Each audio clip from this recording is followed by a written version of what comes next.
Well, hi.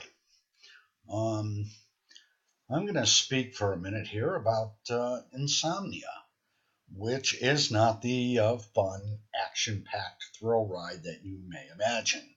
It's pretty fucking awful, if I can put it in those terms. And since I just did, I believe that I can.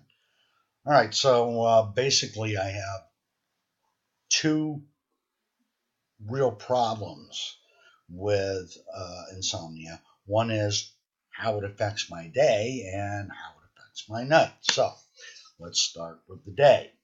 Now, when I say insomnia, I'm not talking about you were up last night and now you're tired today and you're having a hard time. No, actual insomnia is you were up for 5 nights. You got 3 to 4 to 5 hours sleep each of those 5 nights, and by the end of the week, you're delirious, and there is no other way to put it. It's not that you're not having memorable days, it's that you're not able to remember those days. That's an entirely different matter. Um, and unfortunately, you get to the point where you cannot perform simple functions, such as putting on your pants. It actually requires thought on your part. And it goes something like, okay, pants. Um, I have pants. My legs go in the pants. I have two. I have two um,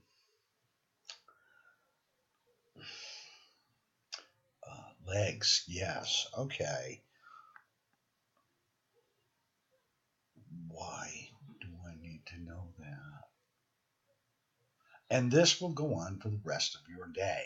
Guaranteed. No matter what it is you're attempting to do, you're not going to be able to accomplish it with any sort of ease, even if it's stuff that you do automatically, such as putting on pants, which explains why there are days where I have to go back inside because I can't find my keys because they don't clip onto my ass cheeks. So that's one thing. The other thing is that people around you don't understand why you're acting this way and why, when asked specific questions, your answers tend to go along the lines of, I don't eat uh, starfish. What? They may think that you're on drugs, and they might be right because of the opposite end of this, which I'll now get into, which is how insomnia acts at night. And how insomnia acts at night is this: you are dog ass tired. You can barely keep your eyes open. You haven't tasted the meal you just ate. But once your head hits the pillow, your brain fucking wakes up. All of a sudden, you are thinking about every conceivable thing on the planet. And very likely, the very first thought that comes into your head when it hits the pillow is, what is every conceivable thing on the planet? Let's list them. You will think of conversations you had. You will think of conversations you did not have. You will think of lists that you did not accomplish. You will think of lists that you would like to put together.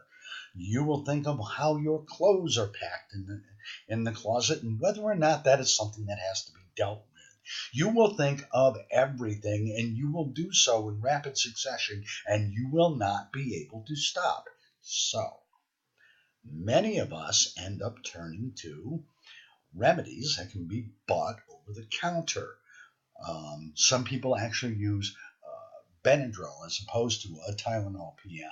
Some people will use a Benadryl and a Tylenol PM. And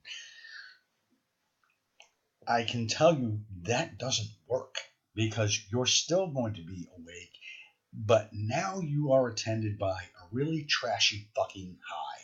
It doesn't feel good, it's just confusing, and those every conceivable thing on earth thoughts that you're having begin to have very distorted patterns, and for some reason you are able to liken Windows with your mom and her predilection for assembling puzzles, and that brings you back to Windows for some reason. And this will go on and on and on. And you may even be stupid enough to take more of these over the counter remedies. The downside to that, other than the really just the high, is that eventually you will fall asleep for 3, 4, 5 hours. But when you wake up, all that shit's still in your system, and now you're going to work or shopping or trying to take care of the kids or whatever it is. But now you've got this really, really stupid, draggy, groggy thing happening on top of the really, really stupid, draggy, groggy thing you already had happening. Only now you're addicted to medications that nobody else wants. I've been cataloging this all day. And all I can tell you is that when weighing the pros and cons of insomnia, there's no pros. There just aren't. So try to get some sleep because I may not be.